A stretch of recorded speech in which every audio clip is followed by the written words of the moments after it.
श्री कृष्ण के वंशज हैं, श्री कृष्ण हमारे पिता, श्री कृष्ण हमारे सब कुछ, श्री कृष्ण हमारे आइडियल। हम उस देश में रहते हैं जिस देश में जन्म लेने के लिए, जैसे पूरा भारत ब्रज में जन्म लेने के लिए तरसता है, वैसे सारी दुनिया के लोग भारत में जन्म लेने के लिए तरसते हैं कि काश भारत में जन्म हुआ होता, माँ भारती के हम लाल होते, क्योंकि हमारे पास कृष्ण है सदा मुस्कुराने वाले, सदा मुस्कुराहट जिनके जीवन में है। जेल में जन्म हो जाए कोई बात नहीं, अपनी मैया छोड़ के यशोदा के पास आ जाएं कोई बात नहीं, वो छोड़ के फिर मथुरा चले जाएं कोई बात नहीं, प्रवर्सन पर्वत पर चले जाएं कोई बात नहीं, रातों रात द्वारिका में समुद्र के बीच में रहना पड़े कोई बात नहीं, अपने ही घर परिवार में विवाद हो जाए, लोग दूसरे रास्ते पे चलने लगे कोई बात नहीं, भैया महाभारत का युद्ध हो कोई बात नहीं, क्योंकि वो धर्म संस्थापनार्थाय संभवामि युगे युगे।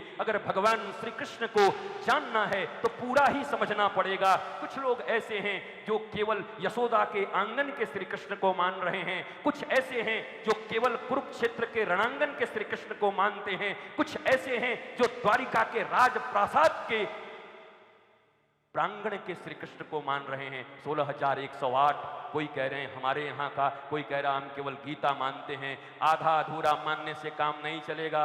हम आप सामने बैठे हैं, हम कहें आपका मुंह बहुत बढ़िया है पर टांग अच्छा नहीं, हम काट देंगे, तो आप बोलोगे तुमसे पहले तुमको हम काट देंगे बाबा यहीं पर।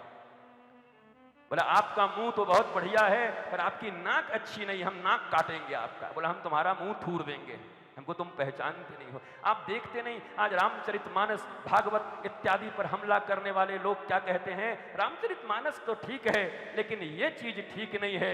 तो हम भी कह देते हैं कि तुम्हारे भीतर भी हमको सब कुछ अच्छा लगता है, बस तुम्हारी नाक अच्छी नहीं लगती, तुम्हारे कान अच्छे नहीं लगते, क्या तुम अपना कान हमें दे दोगे?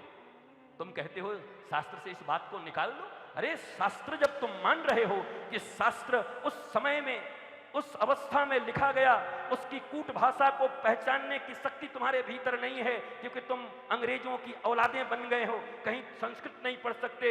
हमारे संस्कृत के ग्रंथों में विलियम्स ने करोड़ों करोड़ डॉलर दे करके कई श्लोकों को बदलवा दिया था उस समय में। आइए बैठ करके इस पर चिंतन करें। अरे हमारी पहुंच वहां तक नहीं है, हम समुद्र की गहराई तक नहीं पहुंच पा रहे हैं। शास्त्र तो शास्त्र है, स्वाति नक्षत्र के बूंद की तरह है, जब चकवा के मुंह में पड़े तो प्राण मिल जाते हैं, सीप में पड़े तो मोती बन जाती है, दूरवा पर पड़े तो ओस बन जाते हैं और सांप के मुंह में पड़े तो विष पड़ जाते हैं। कमी शास्त्र की नहीं, हो सकता सांप तुम बन गए होगे, तुम्हारे मुंह में आने के बाद वो विष बन जा रहा हो। इस बात का जवाब कौन देगा? कोई जाकिर नायक खड़ा होता है हनुमान जी की मूर्ति और भगवान बलराम और कृष्ण की मूर्ति लेके हथौड़ियों से तोड़ देता है और पूछता है तुम्हारे बच्चों से, जब तुम्हारा भगवान खुद अपनी रक्षा नहीं कर पा रहा तो ये तुम्हारी रक्षा क्या करेगा? वो छोटे छोटे बच्चे जो पढ़ रहे हैं नर्सरी में, छोटे छोटे, उनके मन में ये भर जाता है, मम्मा हनुमान जी बलवान थे, हाँ पर हथौड़ी से तोड़ दिया उसने और कहा जब तुम्हारे हनुमान तुम अपनी रक्षा नहीं कर सकते तो तुम्हारी रक्षा कैसे करेंगे? इसका जवाब देने तुम नहीं आते कोई। मैं भारतवर्ष के विद्वानों को भी कहता हूं और भारतवर्ष में गिने चुने सनातन संस्कृति को बदलने वाले लोगों को एक होकर के काम करना चाहिए। आपस में टिका टिप्पणी और आक्षेप छोड़िए, विद्वता दिखाना छोड़िए। ये विद्वता काम नहीं आएगी। ये विद्वता आपके सोमनाथ में काम नहीं आई थी, जब केशव देव का मंदिर टूट रहा था तो काम नहीं आया था, जब जगह जगह सब कुछ टूट रहे थे तो आपकी विद्वता काम नहीं आई थी। ये विद्वता आपस में आक्षेप करने से काम नहीं चलेगा। आज जरूरत है भारत के सनातन संस्कृति के वो 100 करोड़ से ज्यादा लोग और दुनिया में 200 करोड़ से ज्यादा सनातनियों को एक होकर के वसुधैव कुटुंबकम पूरी दुनिया के लिए काम करने की जरूरत है। आपस में लड़ने का समय नहीं है, विद्वता दिखाने का समय नहीं है। ये बाबा को बोलने नहीं आता, इसको श्लोक बोलने नहीं आया, ये कैसे यहाँ बैठ गया, वो कैसे वहां चला गया, ये माला ऐसा क्यों पहनता है, इसकी जटा असली है कि नकली है, ये जान के क्या करोगे? क्या करोगे? गोली आएगी तो इस जटा पे आएगी, आएगी तो तुम्हारी खोपड़ी पे आएगी। क्या करोगे ये जानकर जटा असली है या नकली है? क्या करोगे ये जानकर कि वस्त्र कैसे है? भारतीय सनातन संस्कृति के वस्त्र पहनने वाले लोग नहीं है। अब कोई तुम्हारी बातों को सुनता नहीं। आपके घरों में आपके बच्चे आपकी बात नहीं सुन रहे, आपके घरों में लोग जींस पहन के घूम रहे हैं, आपके घरों में आपकी इच्छा के बगैर शादियां हो रही हैं, आपके घरों में आपके इच्छा के बगैर लोग पढ़ाइयां कर रहे हैं। अपने घर में तो आप कुछ कर नहीं पा रहे हैं और आक्षेप दूसरों पर कर रहे हैं। ये लड़ने का समय नहीं है, ये आपस में उलझने का समय नहीं है।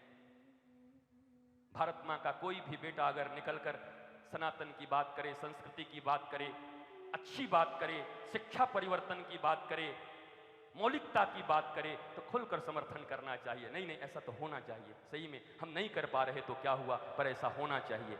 हम तो न करते हैं न करने देंगे, विद्वता दिखाएंगे बिना मतलब। क्या विद्वता है, कुछ समझ नहीं आता।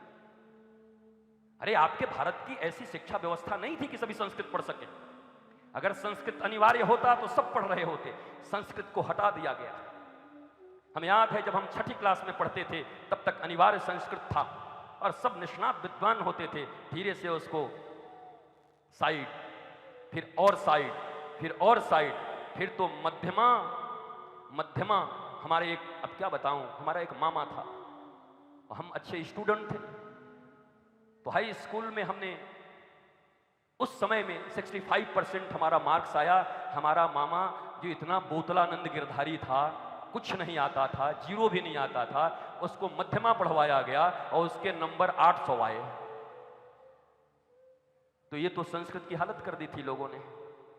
जिसको सिद्ध हिंदी बोलना नहीं आता, क्या कर रहे हैं ऐसे बोलता था, उसका 800 नंबर और हम दिन रात पढ़ करके 628 नंबर। बताओ फिर तुम्हारे संस्कृत को ऐसे मसला गया, पैसों की विद्या बना दी गई, डिग्रियां बेच दी गई, मध्यमा और शास्त्री ऐसी पास करवा दिए गए। वो नहीं चाहते थे कि वास्तव में संस्कृत का विद्वान कोई यहाँ पैदा हो, क्योंकि भारत जैसे ही संस्कृत और संस्कृति से जुड़ेगा तो भारत किसी जर्मनी और अमेरिका को अपनी तरफ देखने नहीं देगा। ये सारे लोग, आप जानो, ये पक्की बात है। विषय अलग अलग है। आज वर्तमान समय में तुम्हारे घर में किस चीज की जरूरत है, कैसे तुम्हारे घर में हंसी लौट आएगी, खुशी लौट आएगी, आनंद लौट आएगा, मैं उन सूत्रों को लेकर आया हूं आपके पास। और रोज एक एक सूत्र पर चर्चा करेंगे महाराज। वेद के भी सूत्र होंगे, भागवत के भी सूत्र होंगे, नीति शास्त्र के भी सूत्र होंगे। आप जो जो चाहेंगे उन सूत्रों पर चर्चा होगी, पर अकॉर्डिंग टू दिस एज, विद्वता के लिए नहीं, हमारे तुम्हारे काम आ जाए। पहले रथ से युद्ध होता था, अब राफेल से होता है। बदल गया ना। आज फिर अगर भगवान श्री कृष्ण अभी पुनः उसी रूप में अवतार लेकर आए और उनको युद्ध करना हो तो रथ पे नहीं जाएंगे,